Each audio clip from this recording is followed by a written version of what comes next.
আমার বাড়ি 5,03,61,827 টাকা। বড় ময়দান টু রামদয়াল বাড়ি 6,42,95,485 টাকা। তারপর নারায়ণ চৌমনি টু গরাঙ্গতিলা 6,18,30,003 টাকা। ডঙ্গর বাড়ি টু জুমিয়া কলোনি 4,74,84,125 টাকা। তারপর ওয়ারেন্টো বাড়ি টু শহীদ চিত্তরঞ্জন দেববর্মা মেমোরিয়াল যে শহীদ মিয়ার, এখানে 1,43,52,880,000 টাকা। টোটাল 40,54,54,03,574 কোটি টাকা। আমি এখানে উল্লেখ করতে চাই, আমাদের শ্রদ্ধেয় মুখ্যমন্ত্রী শহীদ বীর চিত্তরঞ্জন স্মৃতিসৌধে উনি এসেছিলেন শ্রদ্ধা জানাতে, তখন আমি ছিলাম। স্যার সেদিন ওখানকার জনগণকে কথা দিয়েছিলেন এই রাস্তা আমি করে দেব এবং স্মৃতিসৌধ যে এলাকাটা ওইটাকে টাইলস দিয়ে সুন্দর করে দেওয়া হবে, সেটা আজ পূর্ণ হয়েছে। স্যার করে দিয়েছেন, সেজন্য স্যারকে আমি ধন্যবাদ দিতে চাই।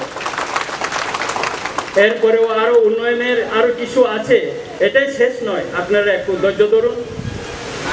এখানে DWS এর কাজ 7,54,03,037 টাকার কাজ এখন শুরু হবে। তারপর বাইজালবাড়ি টু দুপছড়া PMGSY রাস্তা 3,28,82,000 টাকা। তারপর বাইজাল বাজার টু রতনপুর বাজার বাজার সেক্রেট হায়ার সেকেন্ডারি স্কুল 4,59,20,000 টাকা। টোটাল PMGSY 7,88,02,000 টাকার কাজ হয়েছে।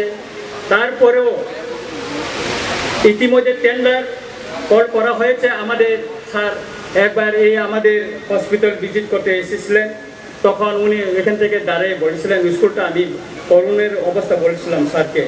স্যার দূর থেকে দেখলেন, উনি বুঝলেন যে স্কুলটা খুব করুণ অবস্থায় আছে। স্যার সেদিন আমাদেরকে বলেছিলেন আমি দেখব।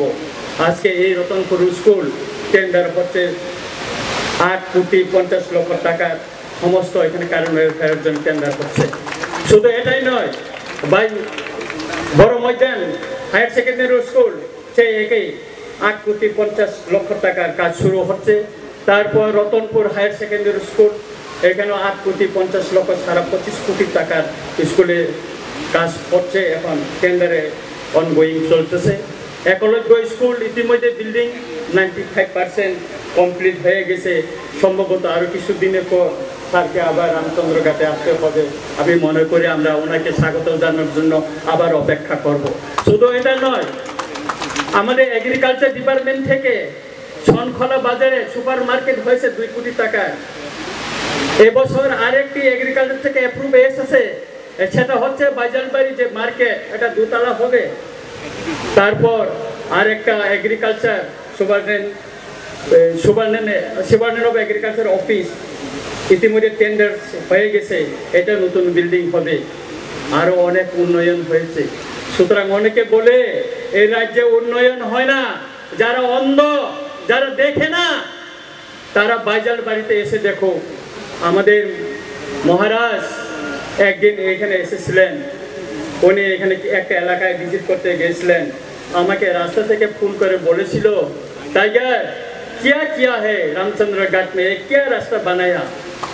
এই গ্রামের রাস্তাগুলি উনি দেখছেন, বলেছেন। আর আমাদের মহারাজ গতকাল আমাকে ফোন করেছেন, আমি ওনাকে বলেছিলাম আমাদের শ্রদ্ধেয় মাননীয় মুখ্যমন্ত্রী মহোদয় মহারাজ আগামীকাল আমার বাইজালবাড়িতে আসছেন আমাদের নতুন একটা থানা উদ্বোধন করার জন্য। তো আপনি যদি এখানে আসতে পারতেন খুব আনন্দ লাগতো। উনি বলল আমি আসতে পারছি না, তবে আমার তরফ থেকে তুমি ঘোষণা করে দাও মাননীয় মুখ্যমন্ত্রীর সামনে, এই বাইজালবাড়ি থানার জন্য আরও যদি কিছু কাজ করতে হয় ওনার ফান্ড থেকে উনি 5 লক্ষ টাকা দেবেন বলে উনি আমাকে জানিয়েছেন।